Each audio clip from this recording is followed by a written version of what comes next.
Hello friends, आज मैं बात करेंगे सेक्शन 494 आईपीसी भारतीय दंड संहिता का सेक्शन 494 494 की, जो कि रिलेटेड है पति या पत्नी के जीवन काल में पुनः विवाह करना, marrying again during life time of husband और वाइफ।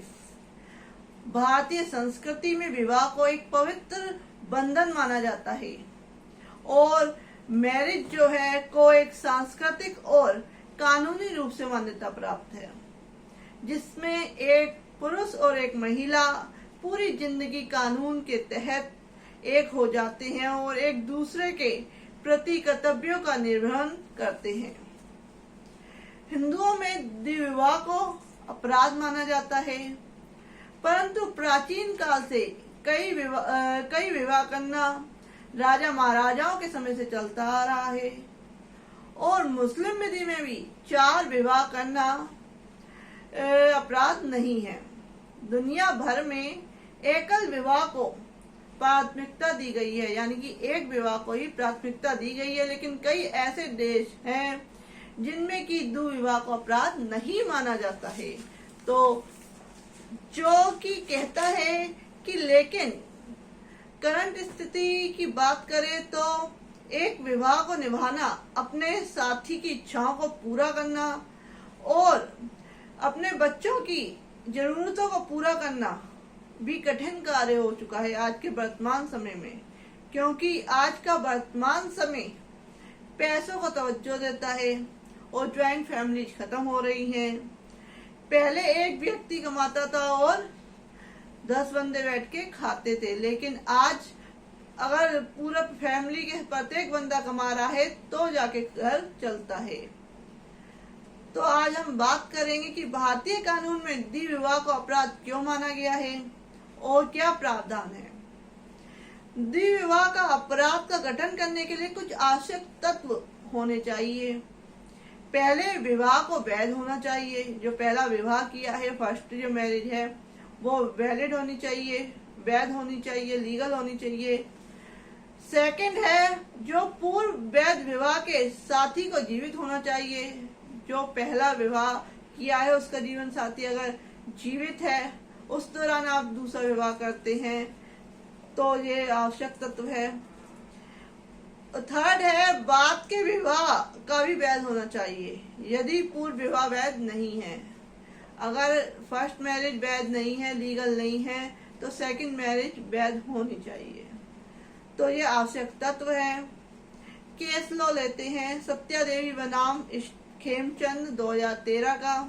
इस केस में महिला ने अपने पति पर क्रूरता और द्विविवाह का आरोप लगाया, परंतु वह यह साबित नहीं कर सकी कि जो उसका पहले जो विवाह हुआ है वह वैध है, जिस कारण जो उसका दूसरा विवाह हुआ पुरुष का वह वैध माना गया।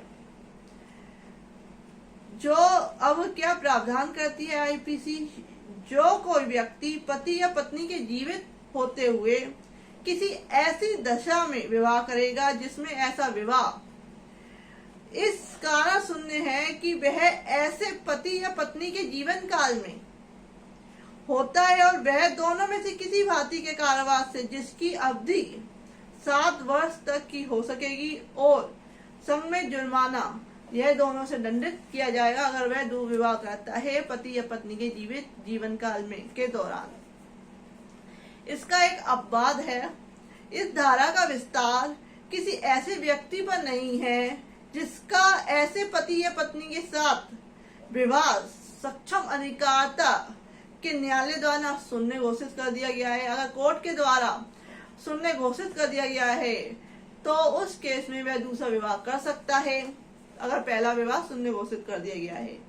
और ना ही ऐसे व्यक्ति पर यह धारा लागू है जो पूर्व पति या पत्नी के जीवन काल में विवाह कर लेता है, यदि ऐसा पति या पत्नी ऐसे द्विविवाह के समय उस व्यक्ति से 7 वर्ष तक 7 साल तक अनटच रहे हैं, निरंतर अनुपस्थित रहा है और उस 7 वर्ष के भीतर ऐसे व्यक्ति ने जिसने द्विविवाह किया है वह उसने यह नहीं सुना है कि वह व्यक्ति जीवित है, कि वो व्यक्ति जीवित है। अगर वह सुनते हुए अगर वो शादी करता है वो अपराध है। अगर उसे 7 साल तक पता ही नहीं है कि उसका जो हस्बैंड है या उसकी वाइफ है वह कहाँ है, जीवित है कि नहीं है, तो उस केस में अगर वो दूसरा विवाह कर लेता है तो वह विवाह अपराध नहीं है, दूसरा विवाह अपराध नहीं है।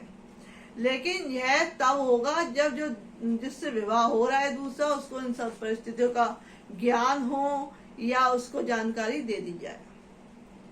अगर मुस्लिम व्यक्ति विशेष विवाह अधिनियम 1956 के तहत विवाह करता है तो वह द्विविवाह नहीं कर सकता। इसका एक केस लो है राधिका समीना बनाम SHO हबीब नगर पुलिस स्टेशन 1996 का। इस केस में जो विवाह हुआ था वह विशेष विवाह अधिनियम 1956 के तहत हुआ था, जो मुस्लिम विधि अप्लाई नहीं हुई थी, जो द्विविवाह था और वह अपराध की श्रेणी में आया था और वर्जित था। फ्रेंड्स, अगर आपको मेरी ये वीडियो पसंद आई हो तो please like, subscribe and share my videos. Thank you for watching this video.